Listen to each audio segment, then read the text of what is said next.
and everyone from the general public, and let's see who else. Yes, I have some friends from far away from some people here today too. Really appreciate for everyone here. Okay. Because we are kind of late from the program, so the first part we will move quickly. So first, Peter will play the national anthem first. Oh, yeah. Joaquin will come and do the pledge of the allegiance first.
You can see from this here, APAPA stands for Asian Pacific Islander American for Public Affairs, and we are a community educational foundation.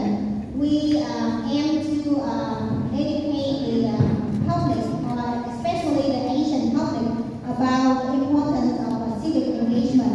So we usually host a candidate forum or town hall just to bridge between the community and the elected official. So this is the event for that purpose. APAPA has been in existence for 25 years, and its headquarters in Sacramento. And currently we have more than 50 chapters around the country, and some of these chapters is one of 50 chapters. And I am the president of some of these chapters. Today I have one person very important represent APAPA, Masha, can you say that? Masha Valanco,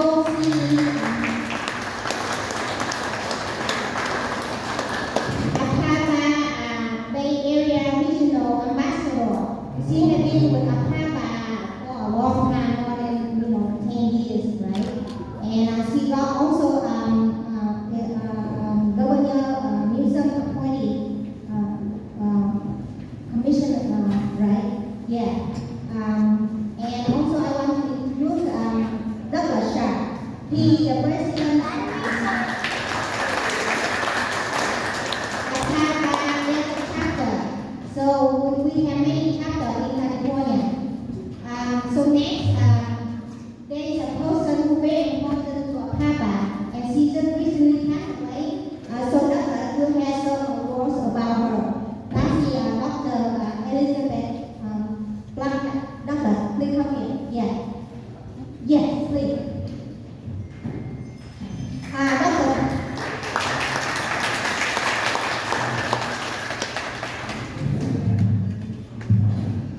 Hello, ladies and gentlemen. I'd like to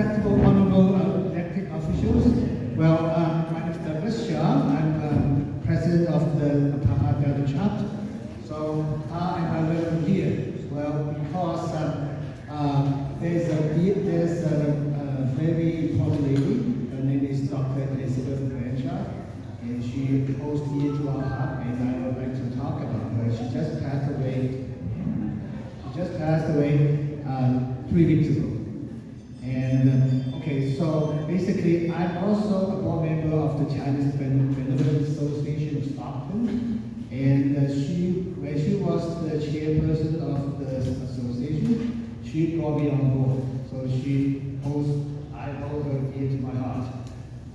Yeah. So we were talking about APAPA mission statement, which is to advance our API community through leadership and education and civil engagement. And this is something that she is already doing since the 1960s. She was a professor at the Delta College, teaching psychology. And all these years, she's been pursuing her education service for our community. And I think I'm going to read it to you, right? Well, Dr. Branchard, in 2020, at the age of 91, was elected to be the Delta College Board of Trustees. And before that, she has been a pillar of the society because she also served on the Delta College Foundation Board. So Delta Foundation Board and then the Delta College Board of Trustees. In 2017, she broke barriers as the first woman in 30 years to serve as the chair of the Port of Stockton Commission. And that same year, she was honored as a Stocktonian of the Year by the Greater Stockton Chamber of Commerce, one of the community's highest recognitions. Dr. Branchard never slowed down. Her achievements began early and continued throughout her life, making her an inspiring model for APAPA and for all who value leadership, service, and community. Elizabeth was married to Dr. Joseph Branchard, who served as the superintendent president of Delta College, so they met at the college. Together, they shared a life of learning and exploration. Elizabeth should travel to 72 countries, and once said, I like to be with people and share experience, to learn something new every week. That's what keeps me going. So I think she's completely shared the same spirit as APAPA. So thank you for your patience and attention.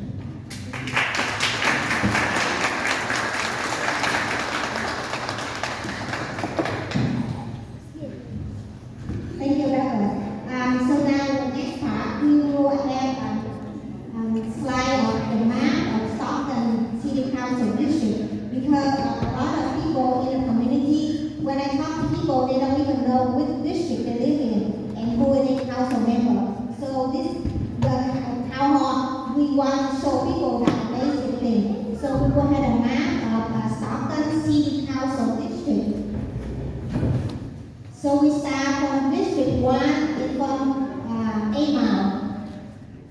1. So we start from that all the way to Framingham in the District 6. Later on, we have a council member will identify more clearly the boundary. But the basic thing you see that from the north to the south we have 6 districts.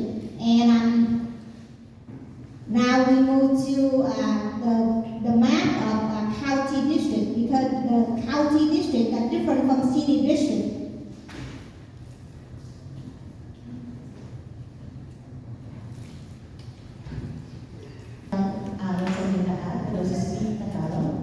We're very happy to have all of our many of our leaders today, and I just want to go ahead and start our program. We're very honored to have members of our community here today, high school and college students joining us. So our purpose this afternoon is really to help you understand what elected officials do. We're going to be talking to you, high school students, college students, and maybe some of the people in our community. on how local government works. We'll learn how you, as citizens and organizations, can help change those decisions. We also want to hear directly from our elected officials about the work that they've done so far and their plans for the future. So the program, how we set it up today is that each elected official will have about 5 minutes to share their remarks and really tell us about what are some things that you're really proud of in terms of your accomplishments in the first 9 months since you've been in office. If you have anything in terms of challenges and also what your vision is moving forward. After that, will be followed by a couple of 5 minutes of question and answer from either myself or Karl. And then we will also open it up to our audience for any questions and answers. The question and answer phase will be, we will invite people to come up to the front and ask a question. The others will come up, will give them about a minute to ask their question, followed by 2 minutes of a response from our elected official. We're probably going to be trading spots here, and so if you see him or me here, sorry, Councilmember Padilla, you're going to be our first one. If you see him waving, yes, he's very friendly, I'm very friendly, but that's a little bit of you to say, we need to wrap it up so that way we can get all the questions and answers, and everybody has a fair amount of time, please. And inviting me to this event. They've always been supportive of me throughout my term. Again, I am Councilmember Padilla, and I have been serving District 1 for 2.5 years now. In my personal life, I am an educator. I've been helping and serving youth for about 17 years now. And I think that's when I really developed a passion for civic participation. I find myself to always be an Indian, you know, the first one to raise their hand when someone wants help, when somebody is asking for volunteers, when somebody needs some type of service. And when I was asked to run for council, I thought, you know, I've never was involved in politics. I help people. However, I never was one to be really interested in politics, to be honest with you. And a friend of mine said, you know, it's what you do already. It's helping people. It is the smoke shop, what do I call it? Moratorium. Smoke shop moratorium. Yes, thank you. Thank you. You know, and that I say we are very proud of, because that has an adverse effect on our youth. You know, smoke shops, they encourage you, they're very enticing for you. A lot of the smoke shops are around our high schools, our elementary schools, and so we want to do whatever we can to protect the health and safety of our youth. I'm so grateful that the young people are out here.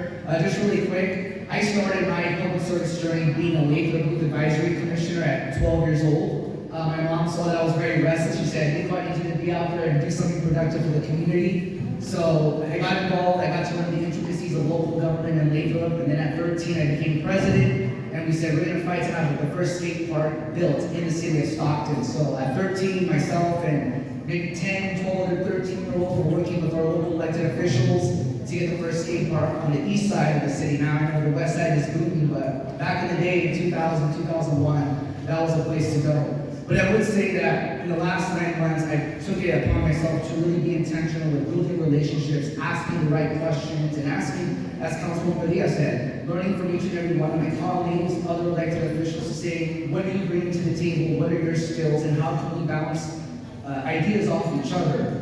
For me, I was always the staffer. I was the guy that worked for the U.S. Senator, the Congress member, the council member. So to have that insight and seeing how they moved in different spaces and how they navigated their own policies, their own jurisdictions, I was like a sponge and just soaking it up and seeing how they interacted with people. So say we need your voices. don't leave it to the people that are just elected. That's something that I learned when I was organizing and when I was a staff for my electors, but now that I'm in this position, I appreciate the people around me because while I am focused on working with my colleagues to get the business of the city done, the people around me that go to these meetings I work for them. So don't think that just because you're not in an elected position, you're not the president of X organization, your value brings a lot to all of us because there's times where we might be on the dais and maybe something that you said before or a week before I went to